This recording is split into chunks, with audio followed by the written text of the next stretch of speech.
Hey, and everybody, thanks so much for being here. I appreciate that because I know some of you were like, oh, should I come out to this thing? What's it all about? I'm so glad that you're here. I'm going to share this with you, and then I'm going to stay afterwards and answer questions. So if you'd like to ask those questions later, just know I'll stay for you and answer those questions with you. And as we go through, I just want to kind of start by saying we do a lot of different things at the Residential Assisted Living Academy. We have a large group of companies called the AL family. So we own and operate, we invest in, and we've been training others now for 7 years how they can do residential assisted living themselves. We got a lot of things happening, and again, I'm just really excited to be here tonight. We're on the cover of the magazine Realty 411, and when I say we, it's the family. I have a lot of family that are involved in the company. My daughter Isabel is the COO. My daughter Victoria is the CFO. My son-in-law Garrett, you see him on the right, he's the CMO. We've got my daughter-in-law, my son-in-law, my future son-in-law, all involved in the company, and that's a whole nother conversation about building a legacy within your family. But it's a family operation, and I share that with you because I'm going to be sharing with you. But I want you to know it's not just me. We've got a lot of people involved: the kids, my wife, two brothers, and then everybody else that we consider family. So tonight we're going to talk about the Residential Assisted Living Academy and what we do. And the reality is, you're trying to figure out, is this a good time to be doing this with everything going on in our world today? I'm going to tell you exactly what I've been saying for the last 7 years now. This is the best place to be right now with everything that's going on. I know a lot of you heard about, how seniors have gotten affected by COVID and all of that, and I get that. But when it comes to helping seniors, smaller is better. And people who have been in a big box facility with 200 beds where it is kind of scary and they're in isolation and they can't even see their own family, it's been tough for them. But a lot of those people are moving into the smaller homes, which is what we do. And I'm going to explain exactly what we do and how we do it, the real estate play, the business play. But right now, this is the best time to get involved in residential assisted living. And let me give you the stats and the facts to prove this to you. 1960, here's the breakdown: men and women from 0 to age 85 plus. 2060, here's what it looks like. Instead of a spire at a point, it's a column. Instead of 10 million people that 75 and above, over 30 million people 75 and above. Guys, that right there is your huge opportunity. By the way, I hear some announcements in the background. Don't worry, they'll come and go. We're just going to focus right here. But that's the huge opportunity. The seniors in our world have been driving the world's economy for the last 70 years. Now, you know them as the baby boomers, but the people in assisted living are not the baby boomers. I'm a baby boomer. God willing, I'm 20, 30 years away from it, but they're coming. And that is that silver tsunami of seniors, this opportunity. So, as I explain it to you, you're going to understand. But we're disrupting the industry, just like Uber did with taxis and Airbnb did with hotels. We're doing it with senior housing. Now, I'm going to go through this information, but I do like charts and graphs because I'm a visual person. It really helps me learn. The average person who's in an assisted living today is part of what we call the silent generation, not the baby boomers. On this chart, this is where they were born. That this is showing you the annual birth rate for the last 100 years. You can see we're actually just coming out of a little trough, a little lull right there. But if we take a look at that, you'll see this spike in the chart. What's that? 1945, 46. What was that? The end of World War II. The servicemen came home, got busy, had a baby, then they did it again. So that wall, that silver tsunami of those people who are aging now, but it continues on. This is the best place to be in business and real estate for the next 20 years. And that's not just me saying, it's Robert Kiyosaki, it's Harry Astent Jr., it's Warren Buffett, it's everybody that I know who's in business and real estate right now. So the baby boomers are not in assisted living now, but they're next. They're coming. That's the opportunity. So what's going to change this year, Gene, from last year? It's a great question, but I think the better question is what's not going to change. And the reality is people will always take care of mom. They will always take care of dad. Those seniors that are here today, they're going to be taken care of, but the ones that are coming, well, there is a huge opportunity for us. Now, before I get into all the money you can make in the business and the real estate, I want to make sure to get our motto across to you: do good and do well. Doing well means making a lot of money, which I know you want to do. Doing good means doing something good for other people, leaving something behind, a legacy, helping others. I mean, guys, the older I get, the more I realize that's what it's really all about. It's not about me and money. It's about what I'm doing in this world to make it a better place. How can I help my family? How can I help the seniors and their family? Do good and do well. Now, my journey, and I always like to start here, it started with a phone call. It was my sister Ann, and she actually yelled on the phone. She said, Jane, mom fell. My heart stopped when I heard that. What do you mean, mom fell? I'm thousands of miles away. She said she fell out of bed. She was trying to get back into bed. She leaned against the footboard and she cracked her rib. She's in the hospital. You got to get out here right now. Guys, when she said that, my heart stopped. I couldn't think straight. All I could do was just get it together enough to get on an airplane and fly out. It took me 2 days before I could see her. And when I walked through the front door, I'm so glad that I didn't see my mom on the floor. But when I walked through that front door of her home, instead of getting that big smothering hug from mom, there was a little faint little voice and said, "Come on in." And it was my mom sitting there in a chair. She couldn't get up because she had those broken ribs. And if you know anything about broken ribs, you just got to sit still and heal. I went over, gave her a little kiss on the head, and I knew everything was different. See, at that point, it wasn't mom who had a problem, it was me. We needed to find help for mom. I can't just quit the job, ignore my family and my kids and go out there and take care of her, but I will take care of her. It's just not me being the caregiver. Now, I'm fortunate. I've got six brothers and sisters. There's seven kids in the family. So between us all, my sister Ann, she started by living with my mother to take care of her. When that got to be too much, my mother moved in with my sister Chris and her family. When that got to be too much, they brought in a caregiver. And it was right around that time where I said, I've got to help create this solution because she needs more than a few hours a day. She needed 24/7 care. So we went out to look for what's out there. And guys, what I saw was scary. It was downright scary to see some of these homes where these seniors were being warehoused and not cared for and certainly not loved. We couldn't find what we were looking for, and that's when I vowed to create it. I said, Mom has been in a home, and I want her to be in a home, not a converted hotel or some big complex. So that's where it was all born right there. I vowed to create it, and that's exactly what I did. Now, this picture right here is my daughter Victoria, she's my oldest, and my granddaughter Farron when she was less than a year old, and my mom. It's the only picture of these three generations together. I wanted to make sure that my mother had an opportunity to meet her great granddaughter before she passed on. Now, I know some of you are saying, well, I'm sorry you lost your mom. I didn't lose her. I know exactly where she is. So if you ever want to have that conversation, I'd be happy to. But when it got to be the time where mom needed more help, we started to look, we couldn't find it. That's when I stepped up and I said, I can create this solution. And we did. We did our first home, then a second, then a third. And now we've trained and helped thousands of people create that solution for themselves, their family, and for millions of other people. So this is dedicated to Marie Guarino, my mom. This is a picture of my mother-in-law, my father-in-law. 2 months ago, my father-in-law passed away. And that was kind of sad, not truly unexpected. But I remember after I opened the homes, I said to Les and Claire, hey, if you ever need a home, you're welcome to move into one of our care homes, free. And I know some of you may be facing that situation right now. You've got a parent, a grandparent, a loved one, and you're wondering how you're going to afford to have them be taken care of. Well, I've got a clue for you. This could be your solution. One of these homes can provide the solution for you, your family, future generations. Instead of passing on a burden to your kids, pass on a blessing. If nothing else, after everything I share with you tonight, I implore you to get at least one of these homes so you can move into the master bedroom and live for free if and when you need to. Or if you have a parent like I did, you can offer that opportunity to them as well. All right. But what about you? Number one, you're going to get involved in this one way or the other, with whether it's the real estate, the business, both. The question is how. And right now, you've got a choice. So tonight, I want you to be thinking about it that way. I'm going to get involved. How do I want to get involved? Tonight, I'm going to give you the three best options to participate. I'm going to give you the 5 keys to do this successfully. And I've also put together a formula just for you that I call the OLO formula, how to become a preferred real estate provider so that you can go ahead and get twice the market value on the rent. You can have a long-term, low-impact tenant, and that's all going to be done with little or no maintenance. That's kind of the holy grail on rental properties. Think about that for a minute. Charge twice the regular rent. Long-term, low-impact tenant. I don't mean the seniors. I'm not renting to seniors. We'll explain this in just a moment. And then little or no maintenance. I'm going to share that with you tonight.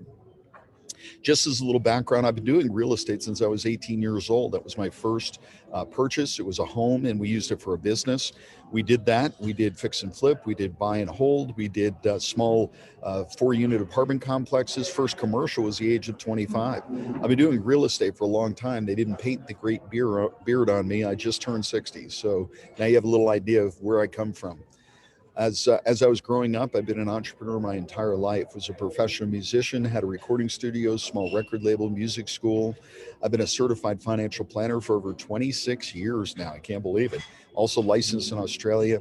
I've trained hundreds of thousands of people worldwide, and I've mentored thousands and thousands to be successful.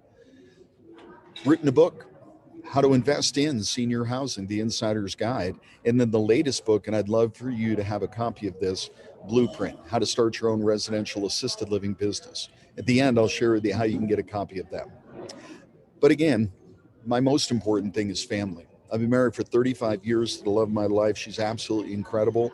And we have 4 amazing kids, all of which who work with us now. Ages 23, 28, 30, and 33. And a son-in-law, and a daughter-in-law, future son-in-law. So that's what I'm all about. And I've got 2 grandkids, ages 7 and 3, and another one on the way. Keep it on the down low. They don't want me to announce that yet, but there it is. Robert Kiyosaki.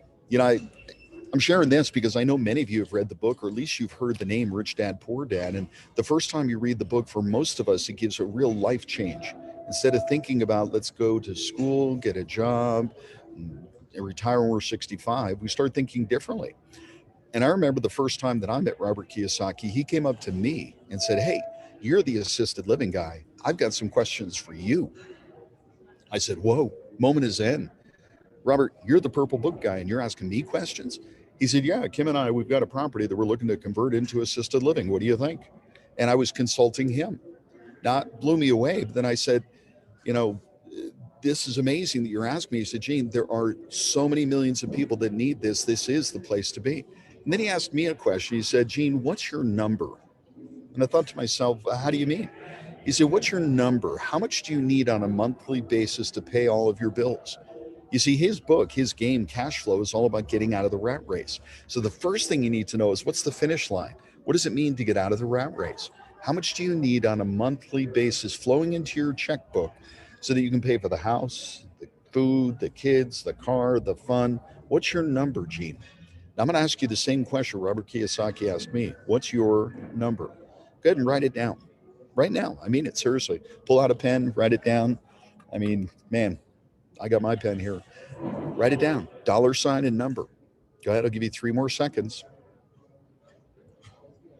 Now, here's the deal. Some of you knew your number right off the bat and you wrote it down. Congratulations. Some of you didn't know your number, and that's a problem. Because if you don't know how much you need to get out of the rat race, you're going to be in it forever because you'll never have enough because you don't even know where the finish line is. Now, by the way, some of you didn't write it down because your spouse is the one who watches the money. Now, you got to have that goal front and center, because if you don't want to work every day for the rest of your life for somebody else making their dream a reality, figure out what yours is. What's your number?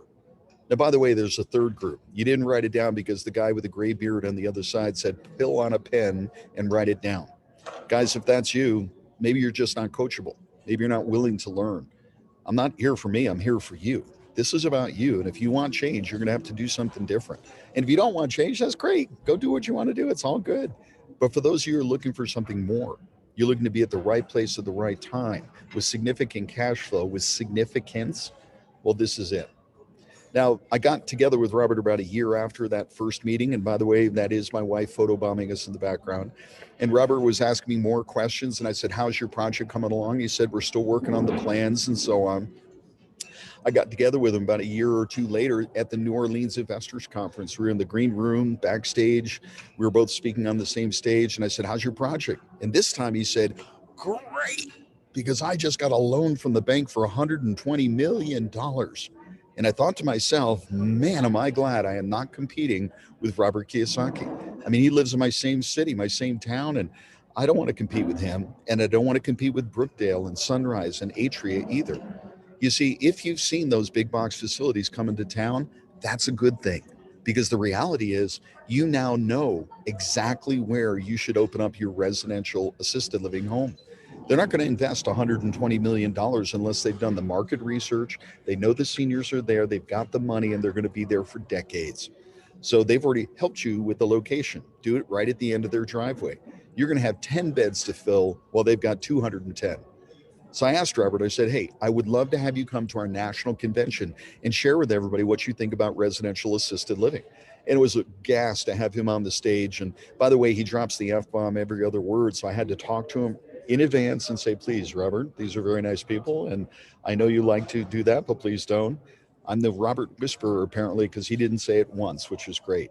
I also invited my friend Jonathan Goldsmith. You know him as the most interesting man from Dos Equis Beer, but I brought him out too because I knew people would appreciate having what them. Jane's in charge of is Listen this to this. organization called Residential Assisted Living. In your opinion, is that the best real estate play to be in?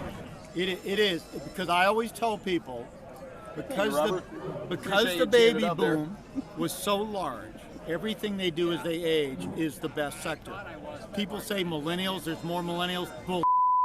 They're not as big a wave. They're a fraction of the wave. So what assisted living and nursing homes do, they play the last stage of the baby boomers, the largest generation in history, and nobody sees it coming. Nobody. Yeah, we do. You do. Nobody sees. I bring this up and people say, Harry, what are you smoking? There's the baby boomers already retired. They're already in assisted living. No, they're just starting.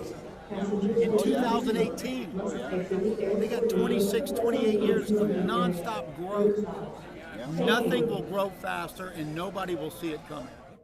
So I wanted you to hear that. Hopefully you did. But, Robert's in his 70s, Jonathan's in his 80s, Harry Esten Jr.'s in his 60s. And when you get these guys together and they're sharing with you exactly what they're seeing, it's pretty incredible, pretty powerful.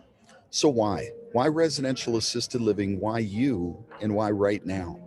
Well, I'm going to answer that for you. But when you get the answer to your question of why should I do this, write it down. So let's start with the first one, money. When I asked what's your number, just like Robert asked me, if you wrote down a number of $10,000 a month or less, you can do that with a single family home doing residential assisted living. If you want more, you can still do it with one, but you certainly can do it with two or three. We'll show you how to do that. But I'm going to explain to you how that 10,000 is absolutely doable with one single family home. So what are your options with a single family home? Well, we could fix it, flip it, wholesale it, hotel it, make 10, 20, 50 grand, but it's one time and you're done. You got to go find another one. So then we can buy and hold.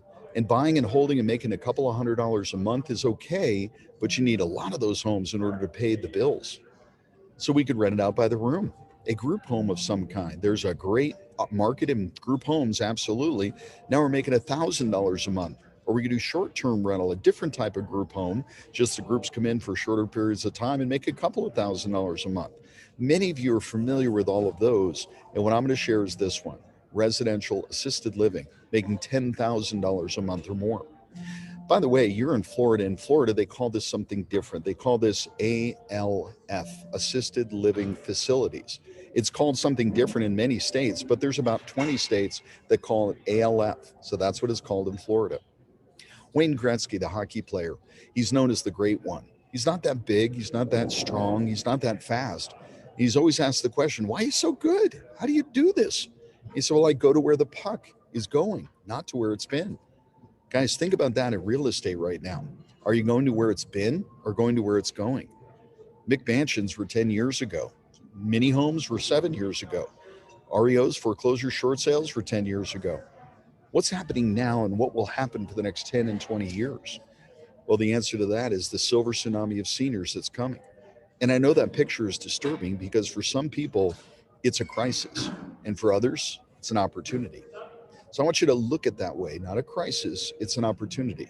And it's a choice that you have as to what you do with it. The cost is going up. People who are staying in assisted living, the cost to be in assisted living has gone up 79% since 2004. If you want to have a caregiver come into your home to take care of a loved one, it's an average of $24 an hour right now in the US. If they live in assisted living, and that's everything from Medicare and Medicaid, and we don't do that, to private pay and long-term care insurance, it's an average of $4,300 per person per month. That increased over 6% this past year, 3.6% year over year over year. So it's a place where occupancies are good, rents are paid, they're incredibly high. In addition to that, they keep on growing year after year after year. So, what is residential assisted living? I know some of you are still saying, Gene, I don't have a clue what you do. So, let me explain it this way, give you a quick definition. It's a group residence for seniors that provides assistance with that residence activities of daily living.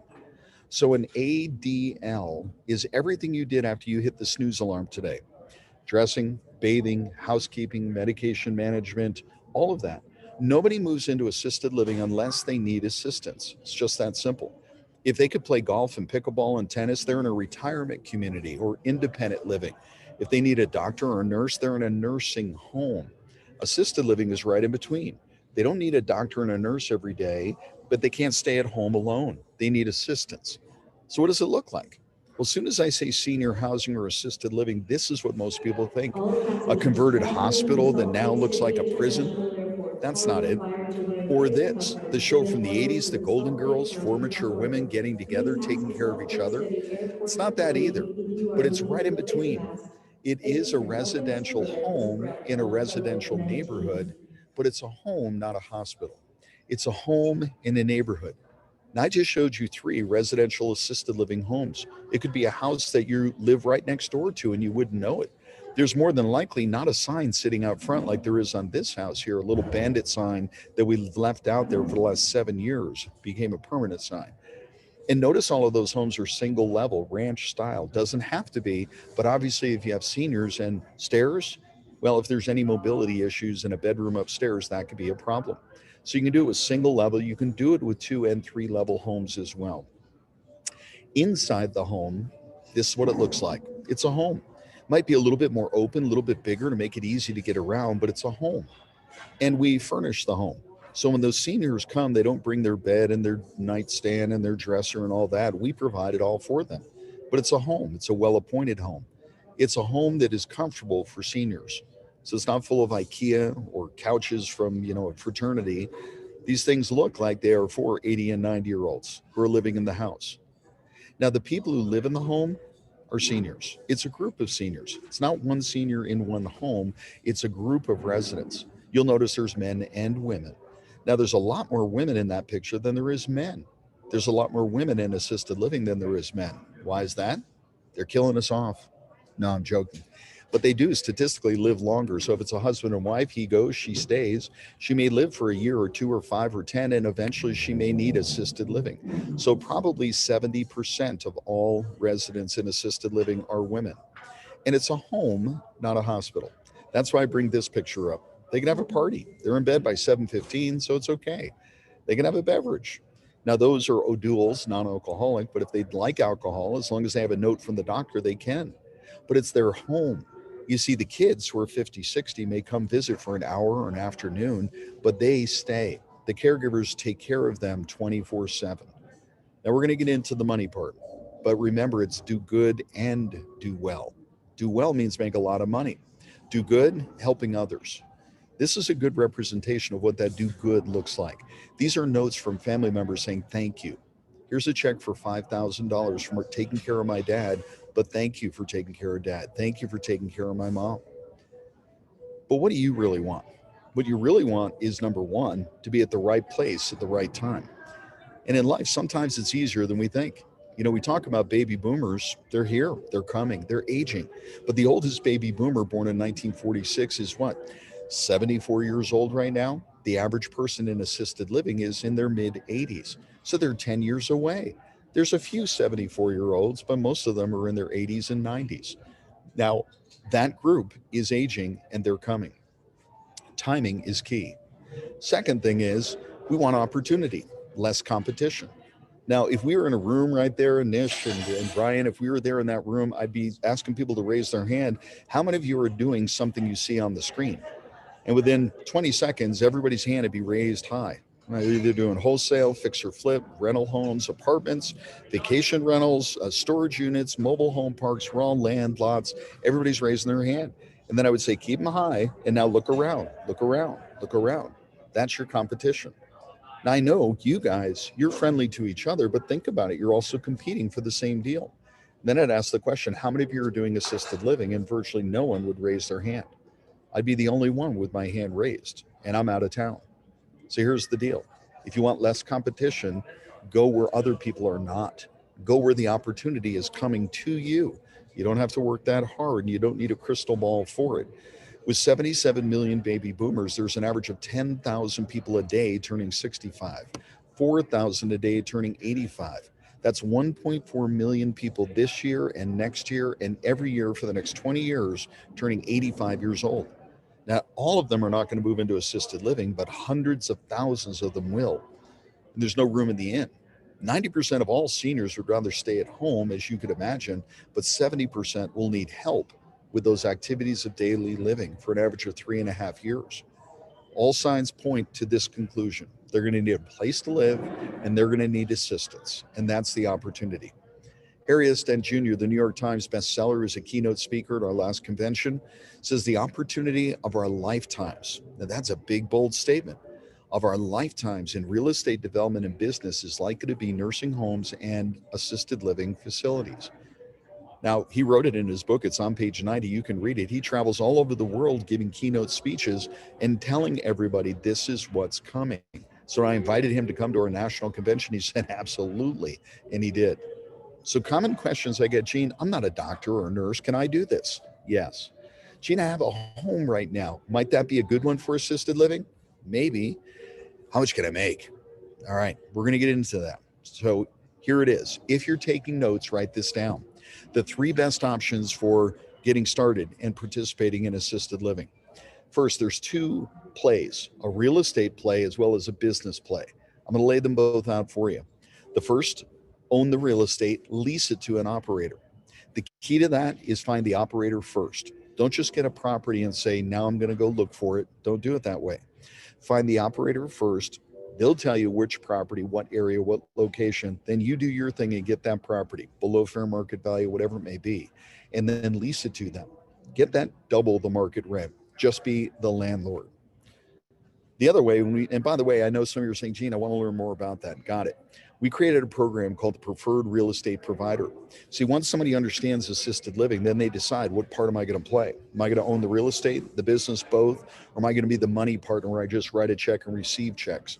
And all of that together, you can do that. But if you like the idea of getting double rent, long-term low-impact tenants, and no maintenance, well, that's what we're going to teach you how to do. The second option, own the real estate and the business. Now, pause for a minute. I'm going to spend the most of the time on this one here because that's what I do. I would encourage you to do, and you're going to see why. But as soon as I say that, I know what some of you are thinking. Gene, I don't want to be a caregiver. I don't want to be the manager. I don't want to call in, somebody calls off, and I got to go fill in their shift. Hey, guys, you don't have to do that. Do you think the CEO at Delta Airlines, it goes in and fills a flight attendant's schedule if she can't be there? Of course not. That's not what they do. You're the owner, you're the CEO. You don't even have to go to the property if you don't want to. Now, you can decide how involved you want to be, but I'm going to teach you how to do it hands off. So we've got other people doing those things. So I'm going to spend the most of our time there. But this third one, I know some of you are at a point where you just want to write a check. You want to write a check and receive checks. So be a private lender or a joint venture partner. That way you can get a bigger piece of the pie. Now, how much does it cost to live in assisted living? This comes straight from genworth.com. They're a long-term care insurance company. Genworth.com/cost of care. And here's the current rates in the US today. The most expensive states are Hawaii, California, Maryland at 5,000 average. You got Kansas at 5,090. You got Vermont at 5,310. You got Washington State on the West Coast, 5,750. Maine on the East Coast, 5,940. These are the average. People are paying half this, people are paying twice that. Massachusetts, notice a lot in the Northeast. Real estate's more expensive, taxes are higher, regulations, etc. Connecticut, 63. Alaska, here's an outlier. Why is that expensive? Because everything's more expensive in Alaska. People don't last as long. It costs more to fly things around and get them in. But then these, New Jersey, New Hampshire at 66.50. What is the most expensive state in the country today? Delaware at 66.90. There's an asterisk though, because every year For as many years as Genworth has been putting this out, Washington, D.C. is the highest. They just haven't reported yet for 2021, but last year, Washington, D.C.'s average rate was over $11,000 per person per month. Now, Florida, by the way, right now, you're below the average, just like Arizona. We've got two of the biggest retirement states. I'm in Arizona, you're in Florida, but in Florida, it's about 3,700 right now. In Arizona, it's in that same range. The average nationwide is 4,300 per person. Well, Gene, why is it less expensive in Florida? Because there's about 3,000 of these homes in the state of Florida, but most of those homes only have 6 residents in them. So 6 times 3,000 is 18,000. It's not a lot. How many people do you have that need assisted living in the state of Florida? I'm laughing because you know as well as I, there's probably 5 million people with blue hair with their steering wheels up here driving around. Now, guys, I get it. Some of you are saying, but Gene, I want to do it in Florida. You absolutely can. But I want to open up your mind. You can do this anywhere, anywhere. By the way, there's some great areas in Florida and other ones that I would stay away from. Knowing where to do something and where not to do it is just as important as knowing what to do and what not to do. So, this right here, one home can set you free. Let me give you the average. In the US today, according to Genworth, the average for 1 month for one person in assisted living is 4,300. Let's say you had a home that's licensed for 10. I'm going to pause for a moment. In the state of Florida, you have no limit, but most people in the state of Florida operating these homes limit themselves to 6 because after 6, you need to have fire suppression, a sprinkler system. And most people who are doing this business have a very small mindset. They're mom and pops. The kids moved out, they've got some extra bedrooms, and they say, you know what? I like seniors. I'll make some extra food, do some extra laundry, move those seniors in, charge them 3 or 4 thousand a month, maybe 5,000 a month. And now I don't even have to leave my house and I've got a job. Guys, I'm not trying to get you a job.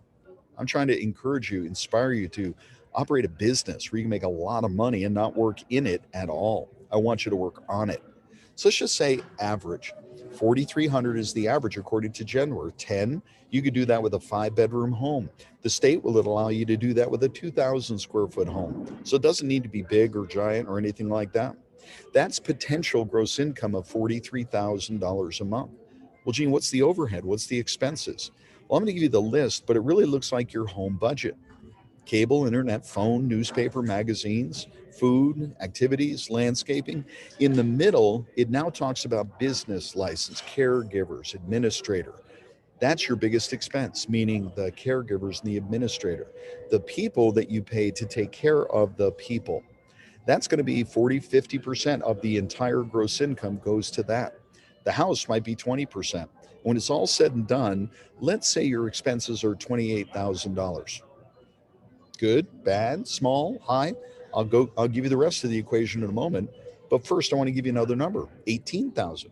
Well, Gene, I like that number better, and that's less expenses. What's the difference between those two? It's not just $10,000. The difference is you doing it yourself, being the manager, the caregiver, the cook, the baker, the candlestick maker, and living in the home.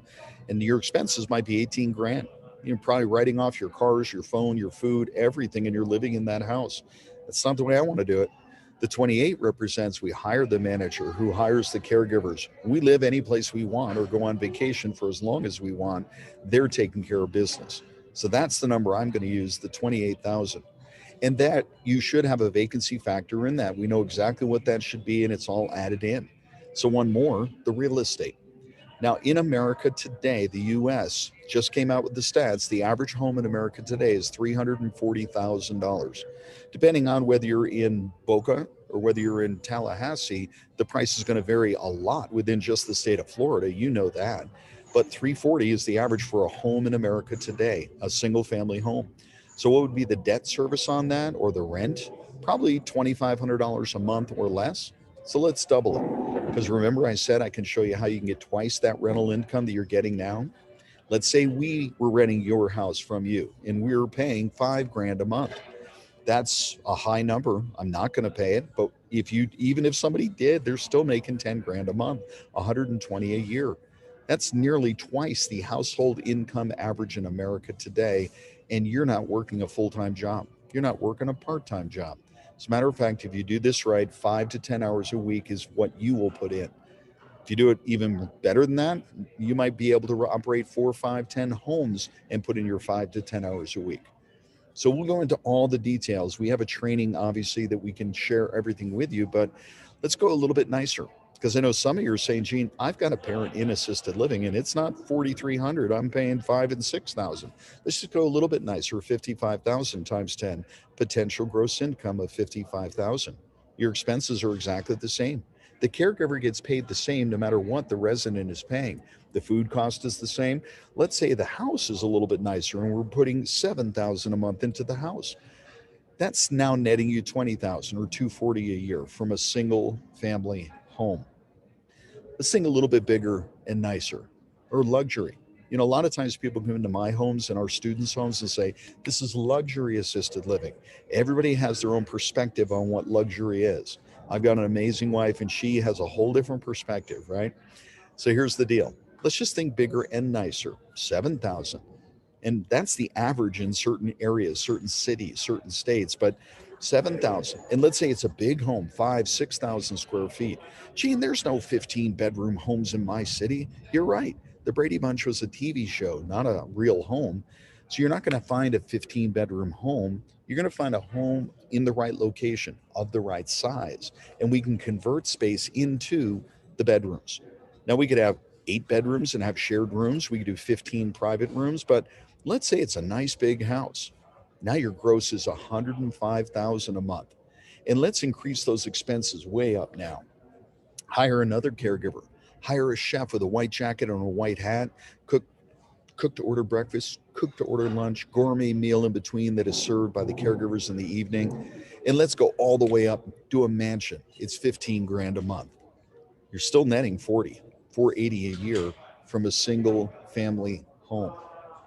Now, guys, I went through all of that so you could understand average is perfectly fine. And an average home in America today, assisted living, just the way I described, about 10 grand per month. That's what it is. Do it bigger and nicer, could be 40 grand. And that's one home. Can you have more than one home? Absolutely. The 5 keys to success. Because when I first got started, there was nobody willing to teach me how. There was people who were unsuccessful who said, I can tell you what I know, but they were doing badly. So I didn't want to learn from them. But I'm going to give it to you because I've done it, I know it, I teach it, and I'm sharing it with you. The 5 keys. First is location, location, location. I'm going to give you 5 levels. The fifth level, the top of the top, the cream of the crop. The first level, the bad end of town, the area you don't want to slow down the car, let alone let mom off to live. The sweet spot, level 3 and 4. So, not top of the top, cream of the crop, and certainly not the bottom. I don't want to compete on price and be the dollar store and Walmart. The sweet spot is level 3, 4. What does that translate to dollar wise? Well, that's $4,000 to $8,000 per month.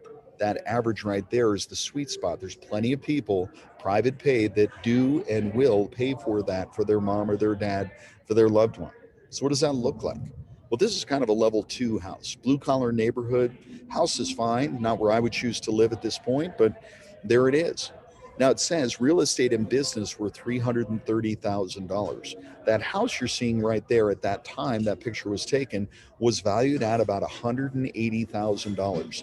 The business inside the house, the residential assisted living business, was valued at $150,000. So the person who bought it paid 150 for the business and 180 for the real estate. Pause. Yes, I'm teaching you how to create a business out of nothing that you can sell for hundreds of thousands of dollars to others. I've done it. I've got students who have gotten bank valuations on their business alone, not the real estate, just the business, for $1 million, 1,300,000, 1,800,000, just for the cash flow of the business. But I'm teaching about location.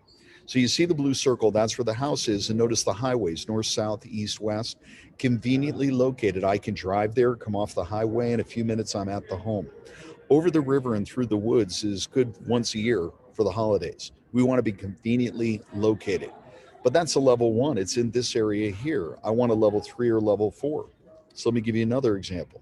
This one right here, I'd call it a level 4 or 5. As a matter of fact, this home, when we created it, we had people walk through and say, this is the nicest residential assisted living home I have ever seen before. And I was flattered, but I said, nope, I'm sure there's something nicer. And now I know for a fact there is. They're my own students. I've got dozens of students who have dozens of homes within a few miles of my homes, and they're off the chart. They're level 6, as I call it. So this one right here, level 4, level $5 million home. Let's look at the location. That's what I'm teaching. That green circle, look over to the right. You notice the highway, convenience. Notice in the center, airport. That's not Phoenix Sky Harbor Airport. That is the Scottsdale Airport. So G5s, private jets, big money.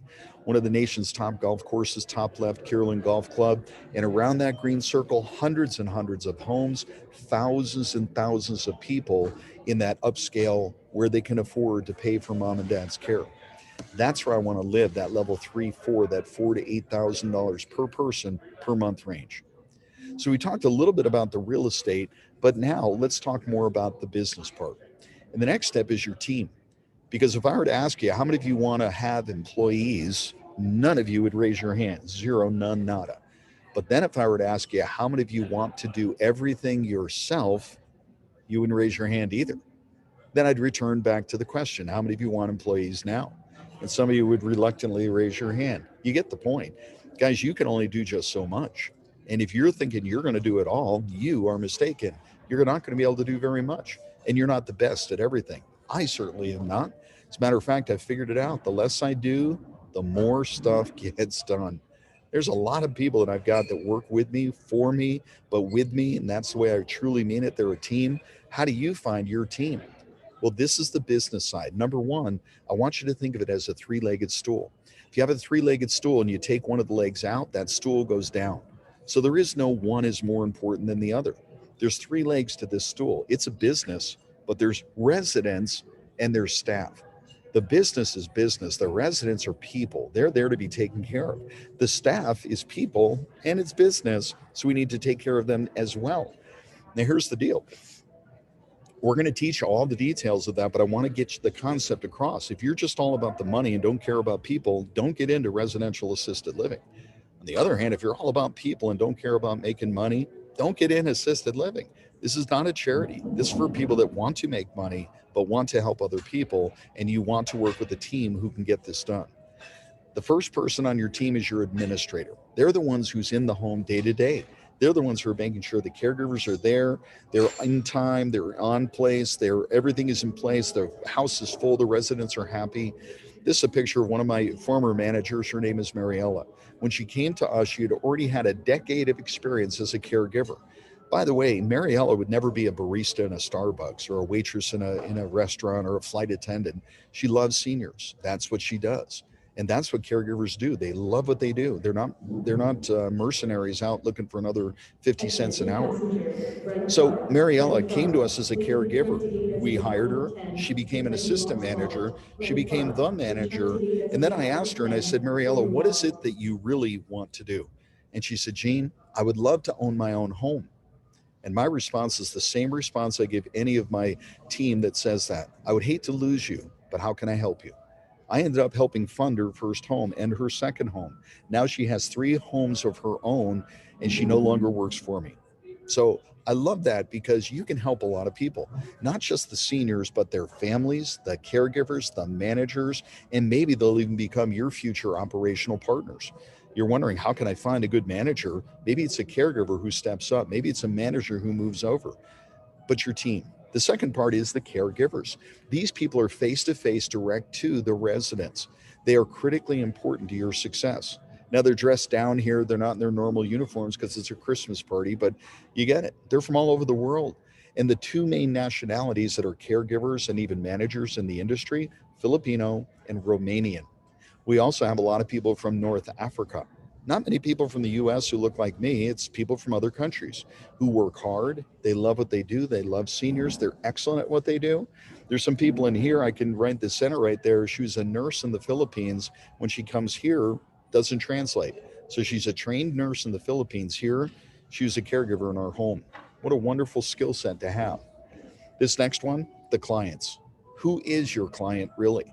Well, it's not the senior who's living in the home. It's their family, the kids who are 50 and 60. They're the ones who chose the home. They're the ones that write the check each and every month to take care of mom and dad.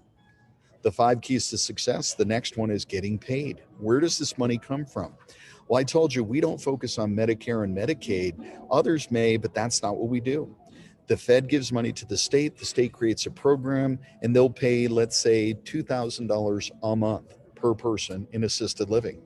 Guys, if the average is $4,300 and they're only paying $2,000, we can't afford to do that and operate properly, have a great home. So I do not do Medicare and Medicaid. I do not focus on that. Subsidized by the VA. If you're a vet, thank you for your service, and you can go directly to the VA. They will pay you money that you can pay to either caregivers to come into your home, or if you want to move into assisted living, they'll pay for that. $2,000-3,000 a month for many people in the VA. That's wonderful, but I cannot go to the VA and ask for that. The veteran must, and then they can pay it to us. Long-term care insurance. I love this. There's only about 10% of the people listening right now, or even in this world, who have long-term care insurance. That's a private insurance policy that pays for one thing, long-term care.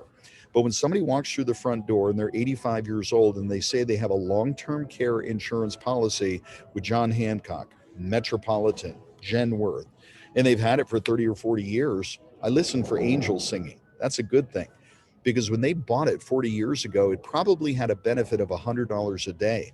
But with cost of living riders, it's probably now $300 a day. So $300 a day, 30 days is $9,000 a month.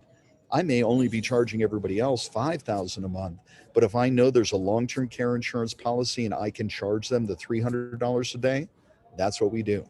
So that's a wonderful thing. But most people don't have that, so this is what happens. They've got cash, they've got retirement accounts, they've got investments, they've got their home. They liquidate it all to pay for that care. And then when all of that is gone, they let the kids figure it out. And the kids who are now 50 and 60 are probably liquidating mom and dad's home. They're now using their own personal retirement account, their kids' college fund, just to pay for the care. And all of that could have been avoided if they just owned one of these homes themselves. That's why I said, get one of these homes, if nothing else. We've gone through four, and for the fifth one, it's systems. To be successful doing anything, having systems is critical to your success.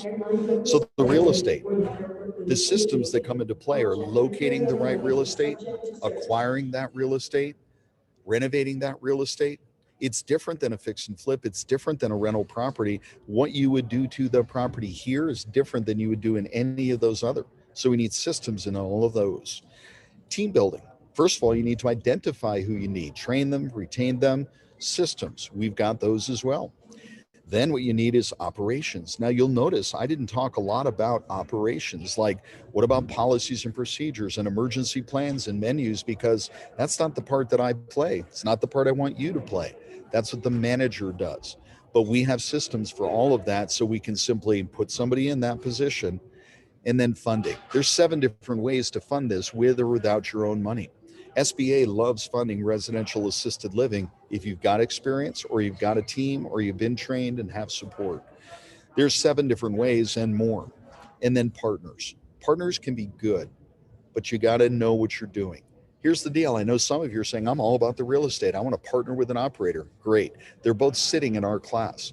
Some of you are saying, I just want to operate. I don't have the money for the real estate. I don't have the knowledge or education. They haven't been to you've got amazing trainers there with Anish and Ryan. They haven't been there. They don't know that stuff, but they can operate the business. So they're looking for you and you're looking for them. It's a great situation. So partners can be great. It will teach you what to do and what not to do.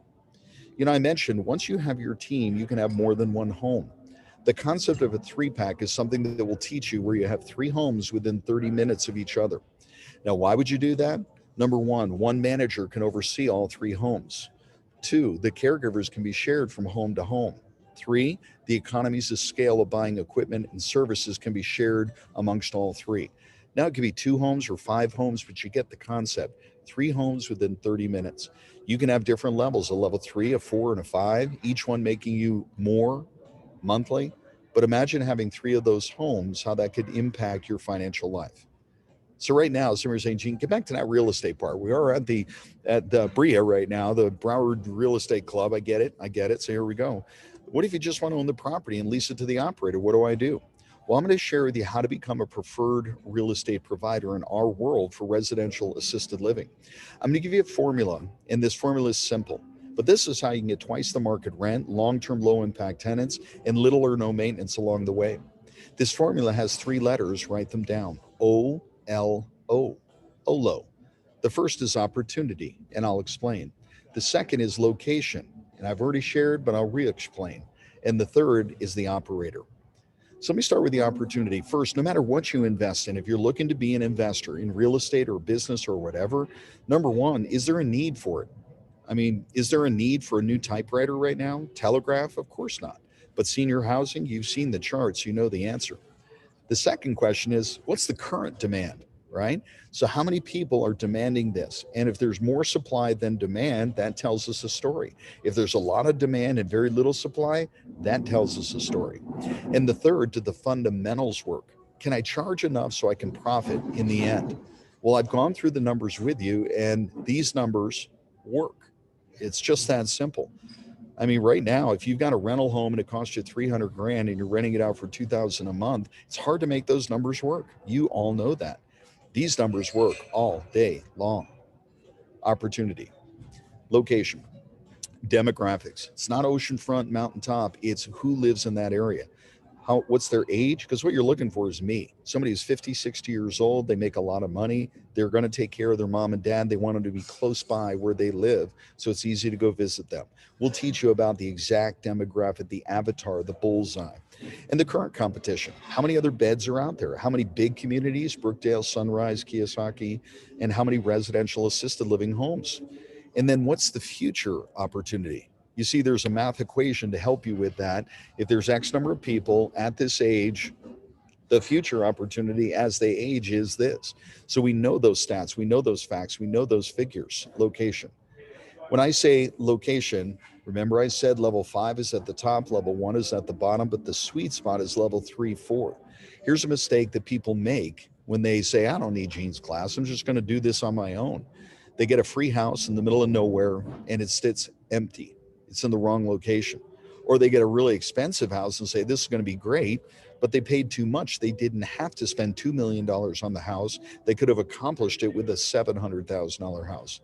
Now, guys, you can go big, you can go small, but the operator is really the key to this investment part. Remember, we're talking about if you want to invest in the real estate part.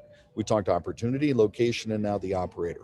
First, if somebody has past experience, they've already got a home, now they're expanding to their second or third, that is A number one.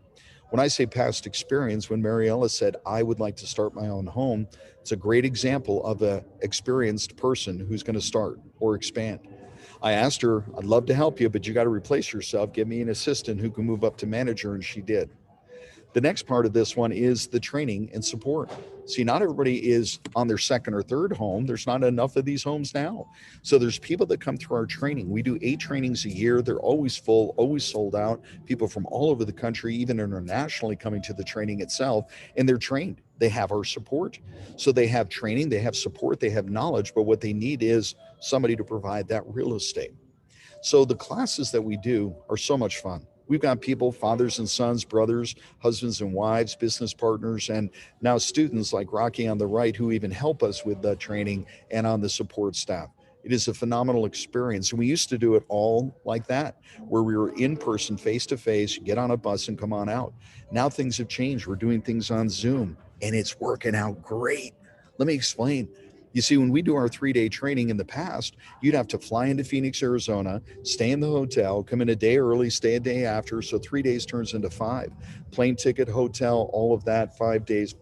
Now we can do it just like this in a virtual training experience, and we do it live. The same 10 people on our staff come in for the training, and the virtual tours are so much better than the live in-person tours. Because the live in-person tours, we'd get on a bus, we'd go see 3 of my homes. That's all we could do over the course of that period of 3, 4, or 5 hours at a time. Now with virtual tours, we're able to walk through 7 or 8 homes from around the country. And it's not just my homes, students' homes all around the country. And we get to talk to them and share with them and ask questions. And it's phenomenal. From a learning perspective, it's been great. So the training and support, if they've got that, great. And the third is you want an alignment of values. You see, if you're all about the money and they're all about the heart, not a good fit. They're all about the money and you're all about the heart. Not a good fit. There's got to be an alignment of values. The older I get, the more I realize that I want to work with the right people. So I just laid that out for you. This becoming a preferred real estate provider, you need to make sure there's an opportunity. There is. Location, you need to know where that is. We know, we'll teach you.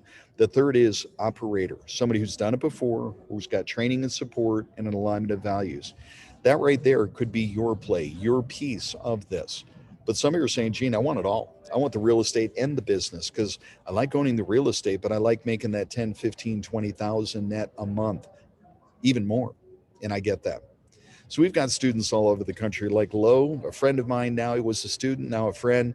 He owns 4 of these homes and he's got 2 communities being built. He's building, I'm going to call it a cul-de-sac model. Build a home for 16 people, build it, fill it, build it, fill it, build it, fill it. He's got one going on in Texas, one going on in Louisiana. He's doing phenomenal. Carla Lee, she now works with us on our team, but when she first came to our training 6 years ago, she came through the class, her arms were folded. She's like, what's this guy talking about up here? 5 months after she left the class, she got her first home. Within 3 years, she had 9 homes. 9 homes within 3 years. You know what blows me away about that? Nobody told her you can't do it. There's some people who are 2, 3 times her age who make so many excuses about doing one thing. She just went out and did it. Said, Gene showed me. He's telling me how. He's holding my hand. I can do it. And she did. She crushed it. 9 homes in 3 years' time. Donald and Talinda. You know, some of you have experience and you're kind of wasting it. Donald is a great example of that. He's a luxury home builder. His wife Talinda is amazing as well. But Donald's building these multi-million-dollar homes for his customers, his clients. And he said, you know what, Gene? I'm going to build a home for seniors. And he did. There it is. 14 beds, $7,000 per person. That one will make him more money than probably the last 20 or 30 of the homes that he did for other people just by using it on himself. Mitch and Jen in Colorado, they've got 7 homes. Patty, she's got 1 home with 6 beds in California. Wendy, she's got 4 homes with her family. The Gillums right here, they work together as a family, much like we do, and it's phenomenal. Anita with her friends, they've got their home. Shams and Nisha, they're from Canada. They invest in Florida. They've got their homes. Sean, he's in Houston, Texas. He's got 2 homes, just bought a plot of land, and he's now building 2 additional homes on that. Brad and Angie Jones, he's a builder, same thing as you saw with Donald, and she's a nurse. So he said, I'll build it and you fill it, and they did. This is the first home that he built, and it's kind of big, I will admit. It homes 16 people in it, and he does get $6,700 per person, which is all phenomenal. But what I love the most is the home filled, and he had a waiting list, so he built another one. And when he went to the bank said, well, let's see how you're doing on your first one. They reappraised the home that he had built, and he's got $500,000 in equity in the home, which is great, but the business. They said, that business that you created, we've now got a value that we had an appraisal done on it, $1.4 million for just the business alone. 1.4. The next one that he built, because he did build it, he's now into number 3. That one's built up and running. The bank did the appraisal on that business, $1.8 million. Not the real estate, guys. That's just the business.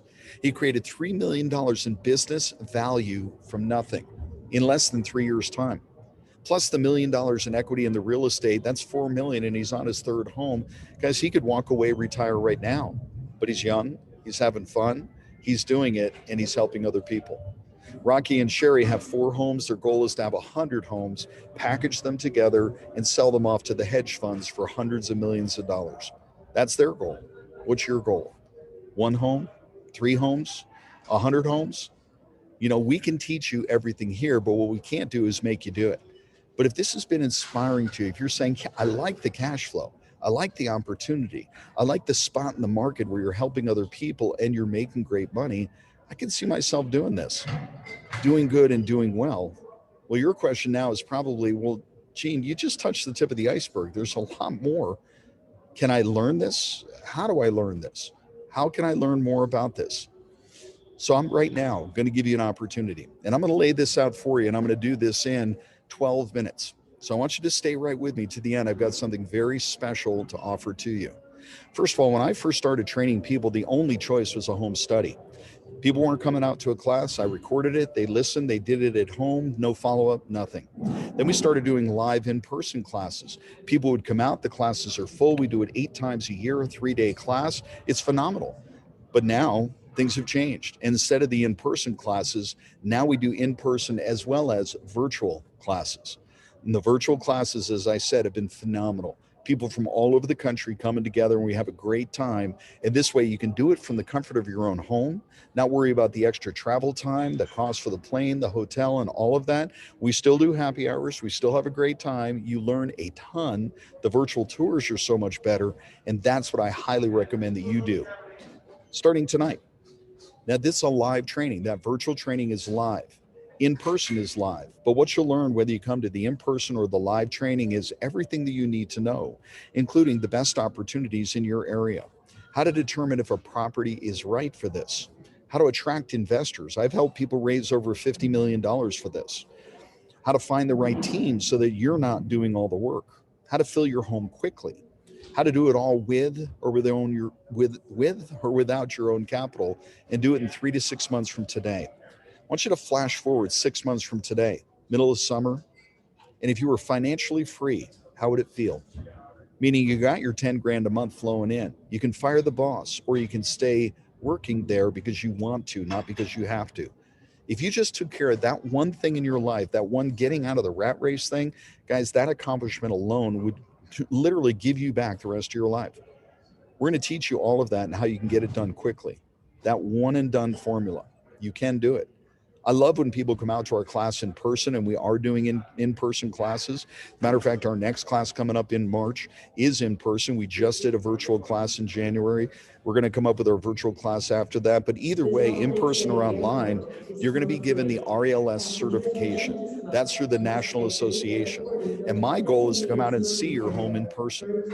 Now, that class itself, whether it's online or in person itself, it's going to cost you money to attend. We don't do it for free, and that's because I want the right people in the room. Frankly, I can't work with everybody, and I need the right people who are willing to invest in themselves. Not just money, but the time and the effort. But does this check your boxes? I mean, I want you to think about it. Are you looking for certainty that you're in the right place at the right time? Are you looking for significance, doing something meaningful and impactful? Are you looking for the potential to make an unlimited amount of income? Are you looking for something that maybe doesn't require you to work as hard as you're working now, 40, 60, 80 hours? Are you looking for something that provides financial security even in a downturn, and something that will connect you to a group of like-minded people like a family? That's us, the inner circle and the Rala family. And ultimately, the ability to pass on after building a legacy, passing it on to your kids and grandkids. If this checks your boxes, I'll welcome you to take the next step. Now, the training itself is $5,000 to attend. Number one, if you come in person, if you bring a partner, spouse, business partner, their tuition is $1,000, but yours is $5,000. Now, you know I'm going to give you a discount. And you know, because I know Anish and Ryan, I'm going to give you an incredible opportunity. So I do want you to take advantage of it tonight. Matter of fact, I even put a time limit on it, guys. And I know you like to send out videos to people afterwards, but I want to reward the people that came here tonight. And I'm going to do exactly that. Normally, when I come to a RIA, just like yours, I will discount the price to the $2,997. Again, if it's in person, it's $1,000 for your spouse or partner. If it's virtual, there is no additional charge for a spouse or a partner. They're sitting right next to you. They can watch, they can learn, and I highly encourage you to have them there. I want them to support you, because this is going to be the one where they're going to love you for doing it. They're going to say, I want to be a part of it. This is the one. That's helped happen for so many people who have come to our class. But I'm going to give you a code, BREIA, B-R-E-I-A, BREIA, and I'm going to give you a website. Write both of those down, ral3day.com, ral3, the number 3, day.com. When you go to that website and use that code word, you're going to get an additional discount. You're also going to get 2 additional bonuses on top of that. But first, the additional discount. Go to that site, ral3day.com. You can go there right now as you're listening to my voice.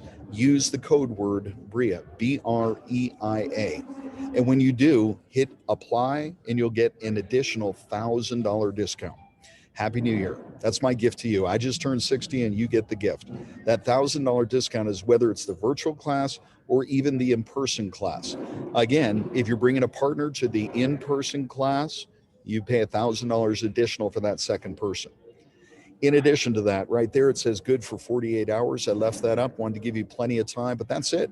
Because some of you right now, you're already there on the website. You get it. You're there. You've just been waiting for me to get to this part. Some of you are like, I don't know. Then this isn't for you. Because the reality, if you have not heard, if you heard what I said and you're not inspired to take action, then maybe this is not right for you. Because I understand it's a real estate play, it's a business play, but I've already told you, you can do it with or without your own money. You can do it with a rented property. You don't even need to own the real estate. You don't even need any experience in the industry. You don't need to be the caregiver, the manager. But if you didn't hear all that, all you're hearing is the excuses in your head, then you got to deal with that. But of those of you who have listened and you're saying, this makes sense, I want to learn more. If nothing else, come to this class to learn how to do the one home for you and your family. So, making it clear, REL 3-day, use the code word BRIA.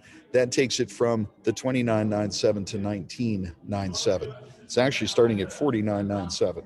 We're going to go through everything that I shared here and so much deeper and so much more, but the 5 keys to success, how to become a preferred real estate provider and find the right tenants with the opportunity, location, and operator. It's not the resident who's the tenant, it's the operator who's going to be renting that property from you.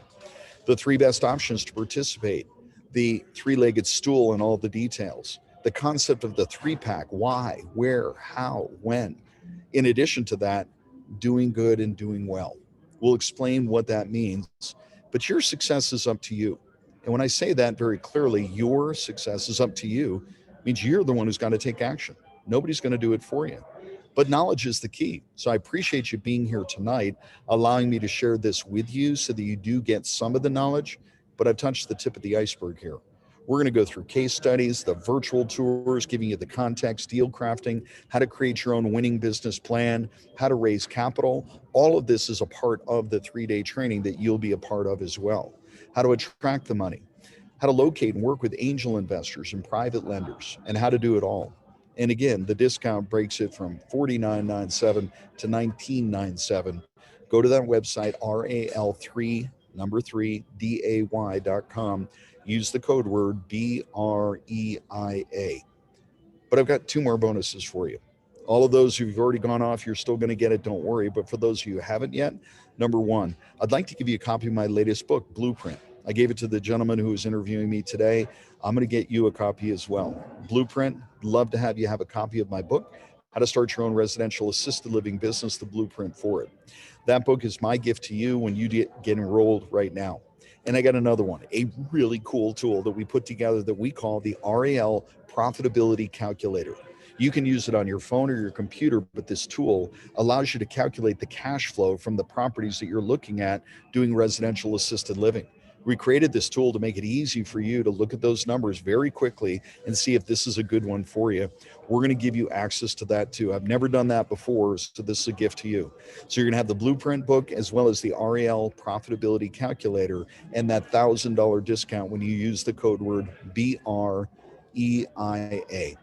Now, I've shared a lot of information with you, and you've got the information you need to make a great decision right now. So what I'd like to do is say thank you so much for having me on. Thank you, Anish. Thank you, Ryan, for inviting me in once again.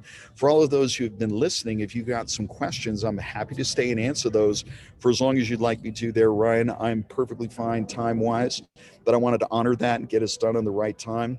I said 12 minutes, and we actually took 10 minutes on that last part, so I hope that worked for you. Absolutely. And Gene, just so you know, is that I got a bunch of questions, so I'm going to love it. Read them out. The one question I did have is I do have a person that wants to do the March event in person. So I just told them to call our office or email us, and we'll make sure they get the discount. Yes, actually, that using that code word, they can go to any of those classes. And when they go to the class, they can pick that class and register directly for it. They're going to get a call from our office to confirm everything. So we'll make sure they're in. Just go, when they go to that website, they're going to have the choice of all the classes for the entire year there. Okay, awesome. And we do have 8 or 9 questions, so I'm going to kind of run through them a little bit. Yeah, all good. So Nadir's asking, can an assisted living facility that's in a single family home in Florida be located in a gated community? The answer is yes. So HOAs, gated communities, etc. Let me answer that briefly, but we're going to Absolutely. teach you a lot about that. But the reality is, because of the Federal Fair Housing Act, we can do this almost anywhere. Now, here's the deal. I was in Florida recently, and I was there, and I was looking in Tiger Woods' neighborhood just for funsies. That's probably not the gated neighborhood you want to do it, because the reality is, a lot of the rules that you have for HOAs in general, a lot of them just don't hold water when you put the spotlight of the Federal Fair Housing Act. You cannot discriminate. But in the CC&Rs, so the covenants, codes, and restrictions of most residential property, especially in a gated neighborhood with an HOA, it's going to say something like you can't operate a business out of a home. This is not a business. It's a group home for the elderly.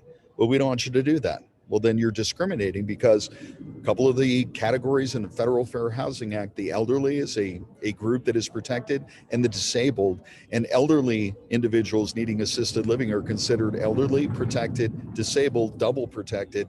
So we've gone through this with lots and lots of people. With our national association, we actually have a team of attorneys that specialize in building and housing code, and they've helped people get through this.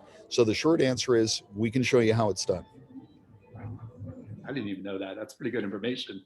So Jorge is asking, how do you value businesses? I know you're talking about businesses. Is it cap rate or cash flow, or what's the quick end?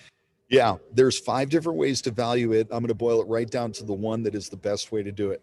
The real estate is valued at X based on comparisons. So it's compared to the other properties within a few miles in a few months. But keep in mind, the home that you're talking about might be twice the size of every other home in your area. Just because it's $300 a square foot here doesn't mean you're going to get the $300 per square foot if it's twice the size. So it's going to be compared. You're going to get an appraisal on the real estate. The business side, the value of the business is based on the cash flow it produces. In addition, it's going to be a calculation based on how long it's been in existence. Brand new, no history, less value. Been around for 10 years, much more value. So the value of that business could be anywhere from 1 time its annual profit to 5 times its annual profit. So if I'm selling it, I'm asking 5 times. If I'm buying it, I'm offering 1 time. The annual profit, if it's $10,000 a month after all your expenses, 10,000 a month times 12 months, 1 year is 120,000. So maybe 120 to 600, depending on. Now, I made an offer on one for 775,000 because of the cash flow, just the business, not the real estate. So we'll go through all the details, but there's an answer for you. I was just laughing because I'm a financial guy, so I got what you said. For the people that are not financially sound, you know who you are. Don't worry about it in the 3-day boot camp. People will go over it. That's right. Deep breath, scenarios, deep breath, deep breath. You know, so all I heard was it sounds like you're going to make a lot of money. So, so James is asking, Gene, who pays monthly amount to the operating companies? The government assistance, federal, state, local, or private pay? So I guess payments. I think you touched on that, but all of the above. But we do not we don't focus on the government pay, because that's Medicare and Medicaid, and that's about $2,000 on average around the country. And that means the senior has Social Security, they've got a pension plan, and now the state tops it off to get you to $2,000. So $2,000 a month for a bed that somebody else's is average is $4,300. It just doesn't make any sense. So I'm not running a charity. It's not that those people don't need help or don't need a place to live. It's just I can't afford to provide that and make a profit. And just to top that off, what happens if they run out of money? Yeah. Like, I know that's the question that I always hear, or what I would hear too. Like, I don't have enough money from where their savings runs out, whatever that is. Yeah. And the funny thing is that question always comes up, and I'm going to give you the answer, but here's the fact. It rarely ever happens. Because the fact is, when my mom needed assisted living, certainly we're going to look at whatever assets she has. But once that's all spent and gone, we're the kids. We're going to take care of her. So when somebody moves in, they're going to say, my budget is, I can afford $4,000 a month. And you say, well, how do you figure? And they say, well, we've got $200,000 saved up at $4,000 a month. That should last 4 years. I think mom is going to be around for 4 years, so that's what we think. And I might look at it differently and say, well, the bed is $5,000 a month. And what I'm willing to do is to charge $5,000 a month for 3 years. And then in the final year, we'll go to 4,000 because the chances she won't be there in that fourth year. But let's just say they didn't have that much money. Mom spends down. The daughter, the son, somebody, a representative from the family is going to come to the care home and say, mom's running out of money. What do we do? We've been giving you 5,000 a month for 5 years. We're running out of money. What do we do? Well, your mom, not my mom, right? Your mom, you can help take care of her with one of three different choices. One is go to the state, tell them you've run out of money, and they'll pay. They'll top it off to the 2,000. But the room that your mom is in is 5,000 a month. Now, if you'd like to move her to a shared room, $4,000, we can do that. No, I want mom to stay in the same room. What are the other choices? The other choices would be you put up the money. What do you mean me? That's mom. It's not me. Well, it's your mom. You decide. If you don't want her to move and don't want her to move to a less expensive room, then you can do that. What's the third choice? We can find mom another home, a home that will accept the 2,000 a month from the state, and we'd be happy to move her over there. What typically happens at that point is they go home, they talk amongst the family, and the first of the month the check appears. They figure it out. Yep, makes sense. Yep. Lisa and Patrick kind of had the same question. Do you get pushback from neighbors who have a negative feel about assisted living facilities in their neighborhood? You get pushback from neighbors on anything. I don't like the color of your shirt. I don't like the clearness of your water. So here's the deal, guys. You need to know the rules better than they do. We know the rules in each and every state. We know the paperwork that needs to be filled out. Once you learn the rules, then we just put our head down and we do it. When a neighbor comes and says, hey, I think something, I know the rules, and the rule says I can do this based on the Federal Fair Housing Act, the state's codes. I filled in the paperwork. I have the permits. We're doing this, whether you like it or not. Now, I'm not trying to be adversarial. I'm really not. But I would suggest not going the route, because some of you, you're like, why don't we just go talk to the neighbors and tell them what we're doing? No, that's not a good idea. If you talk to them, it may just be, hey, we're fixing up the house, etc., and then later on. But the bottom line is it really depends on how you present yourself up front. When you have your open house, business is open, invite the neighbors. They're going to come in and they may have their arms crossed. Then when they walk through the front door and they see it, they're going to go, oh, now I get it. Wouldn't I also say the other thing is, since you're providing a certification to be a provider, wouldn't that be one that to show your name if they ever are questioned? Oh, we help people all the time, and like I said, the attorney can represent people at city council meetings or whatever it may be. But you can get pushback on anything. But the key is to know the rules better than they do. Put your head down, do your thing, and know that you're doing the right thing. Because again, Federal Fair Housing Act protects these people, and you can do it. Absolutely, Frank Guda, one of our longtime members. What if I just wanted to rent out the real estate to an operator and be a landlord only? Do I still need to take the course? And I appreciate the question. And here's the reality. We've only opened up the preferred real estate providers to people who have been through our training. Why? Because there's things you need to know. I gave you that OLO formula, but can you memorize everything I just said? Can you tell me what is a good operator? What's a good location? What about this? What about that? I'd rather you have that knowledge before you get in this business. See, you wouldn't, well, maybe you did, guys listening, I'm not sure, but you said he's a longtime member of yours. You've been trained well. Anish, you guys know how to do it. You do it. You train people, you support them in it. But if somebody were to just watch an HGTV show and say, well, I'm just going to do this, they can run into a lot of problems. So if you don't have our training, might you get a good operator? Yeah. Might you get a bad one? Sure.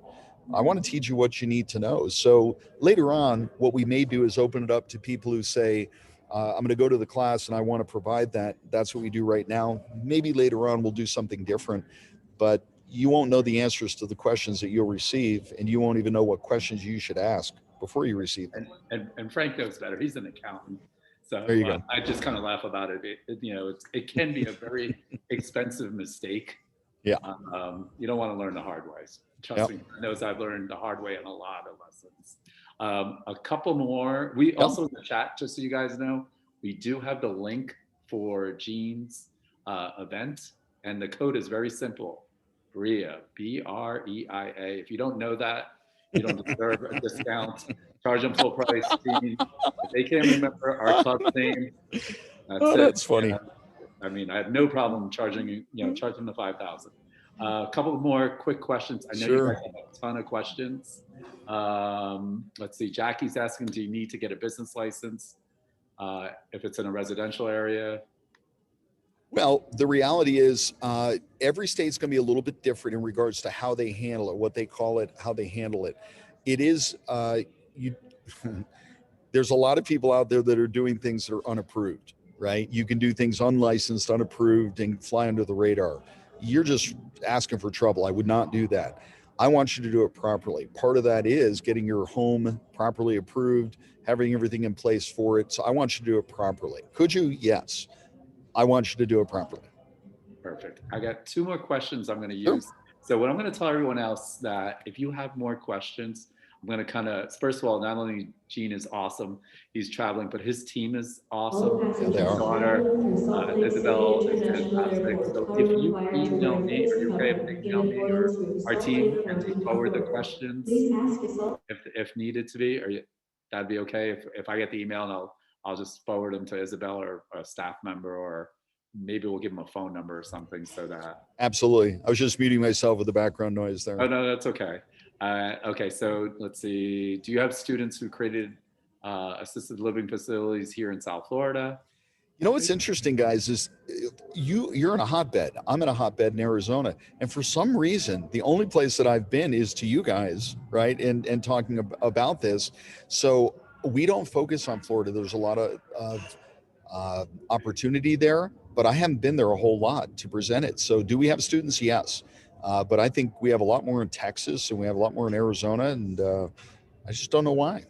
I'm coming to Key West soon, but I just haven't been there in a while. So sorry. It's pretty ironic, actually. It is ironic. I agree. It's like weirdly ironic. Yeah.